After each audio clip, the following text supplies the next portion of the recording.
প্রবাসে যারা থাকেন তারা বাংলাদেশে আসার সময় সবার মাথায় থাকে পরিবারের জন্য কি গিফট দেওয়া যায়, তাই না? ব্যাপারটা হচ্ছে এমন। তো আমাদের বেলায়ও তাই। আমি যখন বাংলাদেশে আসব তখন আমার হাজব্যান্ড একটি সপ্তাহ অনেক পেরেশানিতে ছিলেন। দুজন মিলে শপিং মলে যে শপিং করলাম টুকিটাকি এক সপ্তাহ পর্যন্ত। তারপর মেন কথা হচ্ছে কতটুকু ক্যারি করতে পারবো, কতটুকু জিনিস আনা যাবে। দেখা গেছে আমি যতটুকু কিনতে পেরেছি অনেক জিনিস আমার রুমে রেখে আসতে হয়েছে, সব কিছু আমি আনতে পারি নাই।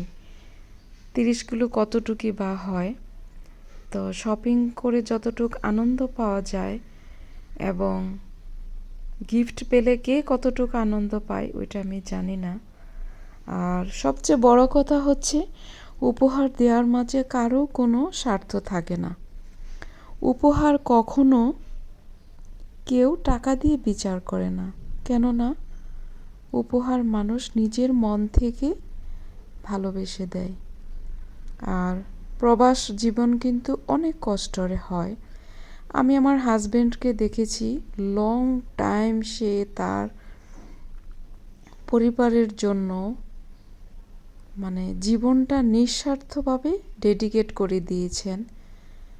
তবে সবচেয়ে দুঃখের বিষয় হচ্ছে আমি দেখি নাই কারো কাছ থেকে ন্যূনতম ভালোবাসা সম্মান পেয়েছেন। এটা যে কত বড় কষ্টের, যারা প্রবাসে থাকেন তারাই বুঝতে পারবেন। তারপর হচ্ছে বড় কথা প্রবাসীদের বউ, তারা যদি ত্যাগ আর ধৈর্য স্বীকার না করেন তাহলে কিন্তু তার হাজব্যান্ড কখনোই নিঃস্বার্থভাবে তার পরিবারের জন্য করতে পারবে না। তবে আমি তাকে নিঃস্বার্থভাবে সময় দিয়েছি, করো, সবার জন্য করে যাও, এই তো। তারপর হচ্ছে আমি আসার সময় আমার হাজব্যান্ড আমাকে গিফট করলেন, আমাকে রয়্যাল মালাবারে নিয়ে গেলেন তুর্কিশ রেস্টুরেন্টে খাওয়ার পর। আসলে জীবনটা হচ্ছে এমনই, তাই না? তো আমি আসার সময় চেয়েছিলাম যে আমি সবাইকে আমার হাতের বিরিয়ানি রান্না করে খাওয়াবো। তো আমি চেষ্টা করেছি অল্প সময়ে রান্না করে খাওয়ানোর জন্য, আলহামদুলিল্লাহ। তো সব কিছু গুছিয়ে এই তো আল্লাহর নামে যাত্রা শুরু করলাম, এয়ারপোর্টের দিকে বের হয়ে গেলাম। সত্যি আসা এবং যাওয়ার এই বিদায়ের পর্বগুলো কিন্তু অনেক কষ্টের হয়, তাই না? তো লং টাইম পর হাজব্যান্ডের কাছে ছিলাম, আবার আমাকে পরিস্থিতির শিকার একা আসতে হয়েছে। যাই হোক, এটাই বাস্তব জীবন।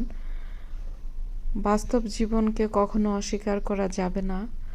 আমাদের সুন্দরভাবে বাঁচতে হলে জীবনকে বাস্তবতা নিয়ে বাঁচতে হবে সবার। তো এই তো আমার হাজব্যান্ড আমাকে পিক করে বিদায় দিয়ে দিলেন। তো আমি একা একা এয়ারপোর্টের ভিতর চেকিং শেষ করে তারপর ভিতরে গেলাম। মনটা একদম হাজব্যান্ডকে রেখে ভারী হয়ে গেল, স্তব্ধ হয়ে গেল, খুব খারাপ লাগতেছিল। মনের ভিতরটা গম্ভীর কেমন যেন লাগতেছিল। তো বললাম না, বাস্তবতাকে মেনেই তো হবে সংসার। সংসার সুখের হয় তখনই যখন দুজন মিলে ত্যাগ স্বীকার করা হয়।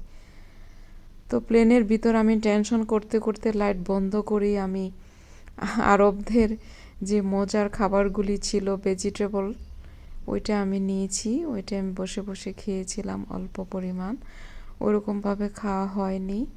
তো আমি এই তো আল্লাহর নামে আলহামদুলিল্লাহ বাংলাদেশের এয়ারপোর্টে। তো আমার ভাই আমাকে পিক করলেন। সে তাড়াহুড়ো করে চাইতেছিল, অনেক দিন পর তার বোনকে দেখেছে, সে কি করে আমার বাসা আমাকে নিরাপদে নিয়ে আসবেন। তো আবার নতুন খবর, আমার ভাগ্নির রাজকন্যা হয়েছে, এসেই মিষ্টি খেলাম আলহামদুলিল্লাহ। তারপর আরেক ভাগ্নি আমাকে নিজ হাতে কেক বানিয়ে সারপ্রাইজ করলেন। সত্যি পরিবারের বন্ধন জিনিসটা সবার জন্য সবচেয়ে বড় ইম্পর্ট্যান্ট। এখন পরিবার থেকে সবাই কেমন যেন বিচ্ছেদ হয়ে যাচ্ছে, অন্যরকম আগের মতো যে একদম মানে আনন্দপ্রিয় দিন কাটাতাম এমন কিন্তু নাই। সবাই দোয়াতে রাখবেন, সবাই ভালো থাকবেন। আল্লাহ হাফেজ।